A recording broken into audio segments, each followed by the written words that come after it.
Okay, so why don't we start with a sort of a discussion about, as we discussed in one of our previous videos, the Disney Infinity's, I guess, the first point of contact that players have is the play sets, which are these traditional game stories. And so the discussion is what do we think this version of Disney Infinity, what area of Star Wars do we think it will be about, and what would we actually like to see? So why don't you start with what you think? What do you think this version, Disney Infinity, what area of Star Wars will it actually be covering, you think? I think, being that, my understanding of marketing and leveraging, I think it'll be tied into Rebels. I'd like it to be tied into the classic trilogy, but I think we'll see both. But I don't doubt for a second it'll be tied into Rebels.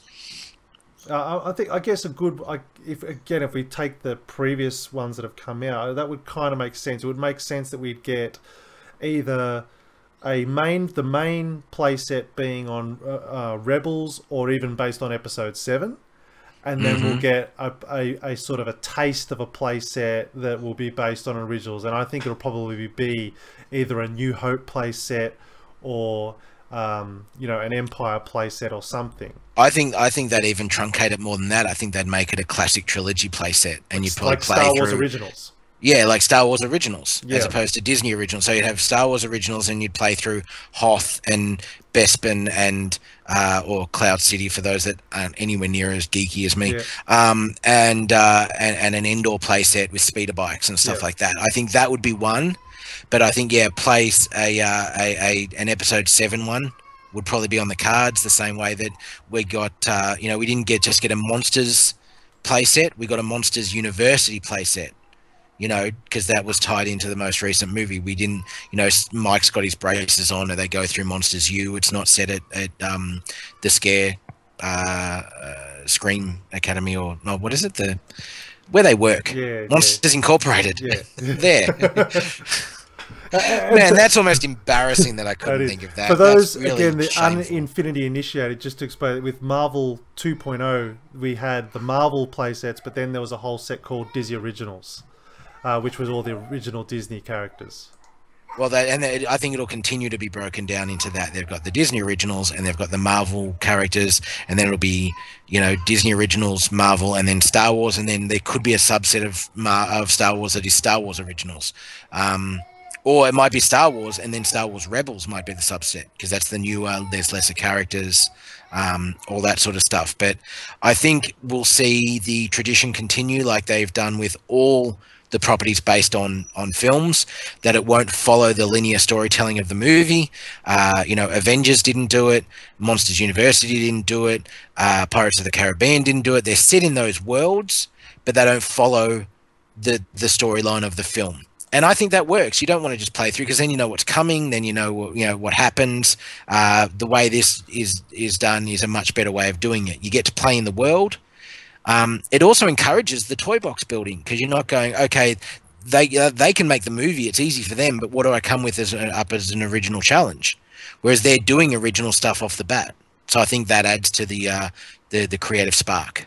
And that's obviously a lot easier to do with Rebels, because obviously Rebels is brand new storytelling, new characters anyway, so it's very easy to tell a side story in that essence. And obviously Episode 7 is set post Episode 6, Return of the Jedi, but I guess there's probably a ton of story. I don't know have you got any idea what the time frame, time passed between those two episodes? I'm assuming because of the age of the characters, it's got to be. I think it's real time. I think it's like 30 years. Yeah.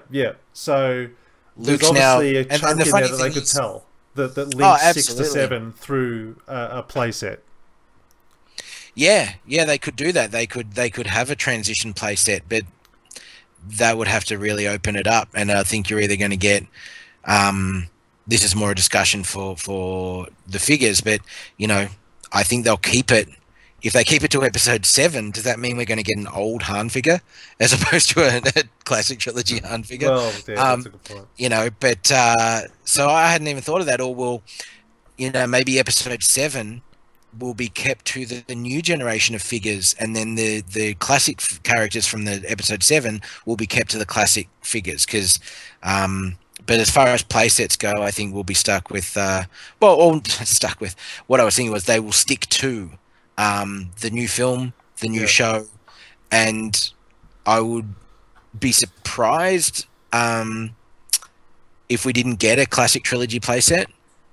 But well, I'd be disappointed, but I guess I wouldn't be surprised because I could see it from. I'm just rewatching the new. Well, not rewatching. I'm rewatching the original trilogy now, sort of refreshing myself for this show and stuff. But I think I'm right in saying that Episode 6, Return of the Jedi, is immediately after Empire, isn't it? Because of the whole Han thing. It's a few years, I think. What about what's the time difference? Is it direct from New Hope to Empire? No, there's meant to be like 5-6 years between. Okay, so Star Wars and again, Empire. there is some breathing room there to tell some in-between stories. Oh, absolutely. In the originals playset, because I think everyone and this is where our complete lack of knowledge of the EU would probably help. Or doesn't help us in that there may be fan fiction or EU stories set between those films. Yes.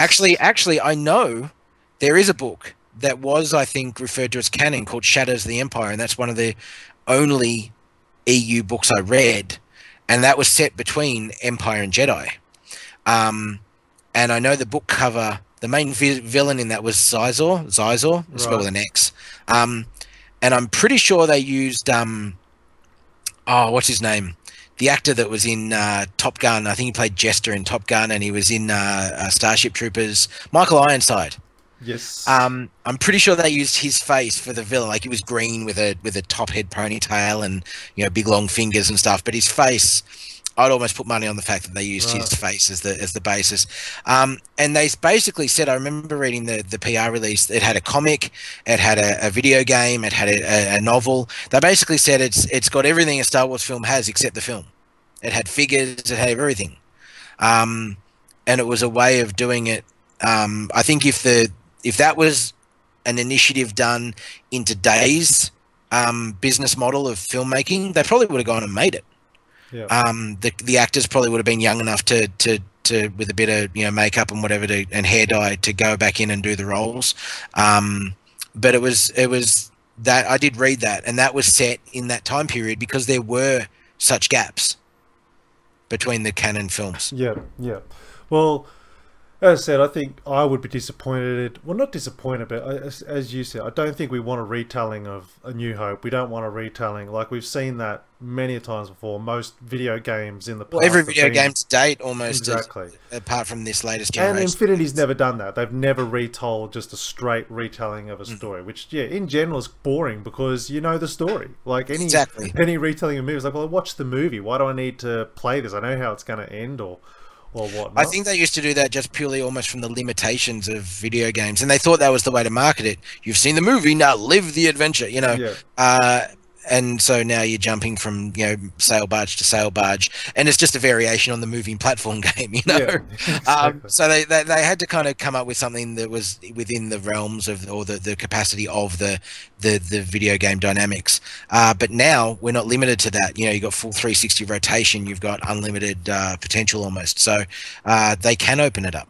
So I think I tend to agree that I think we are going to see, it's definitely going to be either on Rebels or Episode 7 based, and fingers crossed for classic trilogy. I think so. I personally think, look, because let's make the assumption now. Let's make the assumption, because we like Rebels so much, let's make the assumption that Episode 7 is actually going to be really good. I don't know whether I want to put it, I don't know whether I want to throw around an analogy of like how good the new JJ Star Trek is compared to the old Star Trek films. And I generally liked the most of the original Star Trek films, but when you put it next to JJ's interpretation of the Star Trek universe, and look, this has nothing to do with wars versus Trek. I gave the old videos, the old Star Trek movies, a chance. I got a copy of the whole set. I watched them. The first one is just some weird. It's like a first year psych project. It's just this concept piece. It's like Shatner singing, Rocket Man. Yeah. Seriously, if you haven't seen that, go and YouTube it. It's worth a look. Just as an existential piece of drug-induced, 70s or 80s or whenever it was out.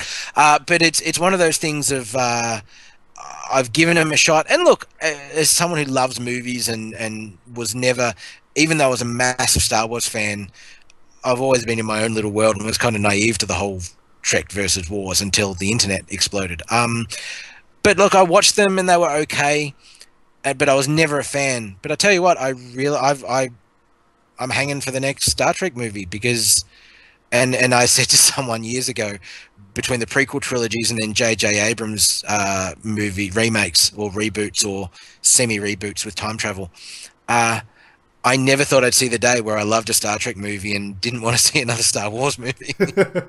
Well, this is my point. I'm thinking particularly someone like myself who's, say, not a hardcore Star Wars fan, there's every chance that I might actually think Star Wars 7 is better than any of the original trilogy films, even with all the nostalgia stuff. I'm not saying that's going to happen, I'm saying, but it's a very strong possibility because of that experience with Star Trek. And so we might actually find ourselves after seeing episode 7 was like, oh, well, thank goodness Infinity is based on episode 7 because I'm really enjoying that side of Star Wars right now. But I like the idea of having episode 7 and then Star Wars Original so I can still have that nostalgic side as well. Well, even without the nostalgia, I think there's enough nostalgia in weapons and vehicles.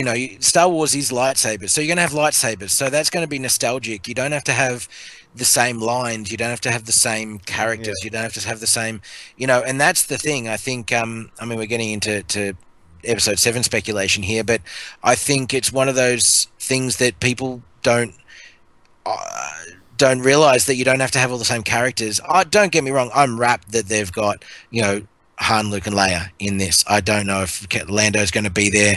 I don't think you can have Star Wars without the droids. I love the fact that they'll be in there because they don't have to be shoehorned, and it kind of followed the droids anyway.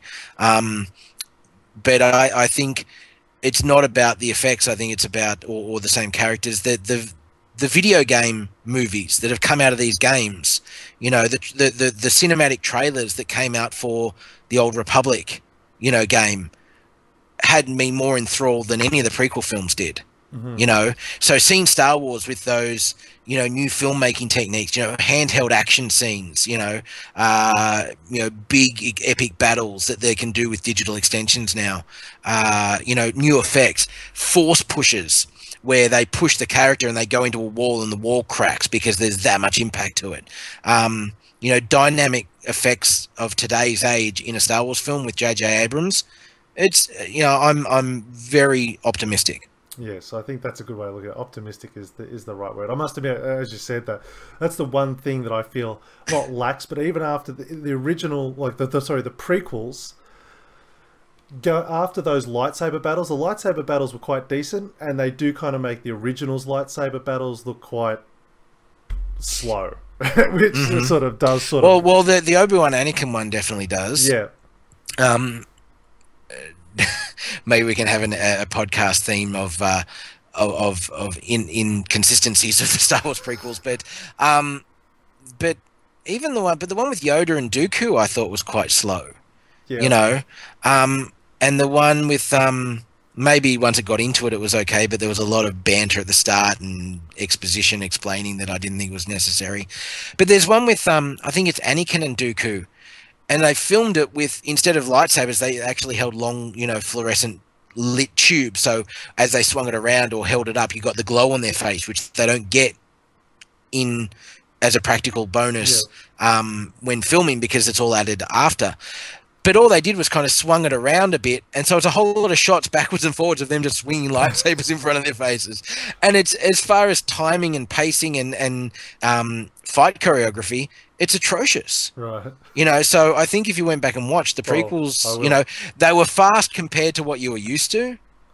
But when you go back and look at them, they're actually pretty average, in my humble opinion, which is not the standpoint of official Lucasfilm statements.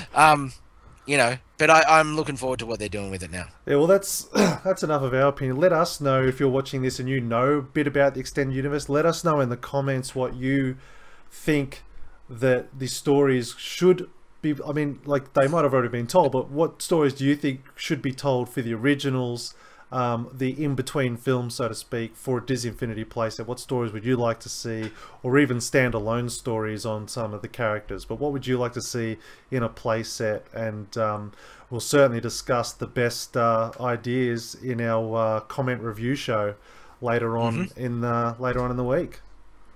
I was going to say, tell us what you think, but it's Star Wars fans. We'll be told. Yeah, that's right. I'm sure they're already yelling at us now. With yeah, they're already. Yeah, there's cornflakes on the screen from them screaming at us while they ate their breakfast. So, while they, no, we'll be told. Yeah, good. I look forward to it. I look forward. Yeah, me too. Well, until next time. See you guys.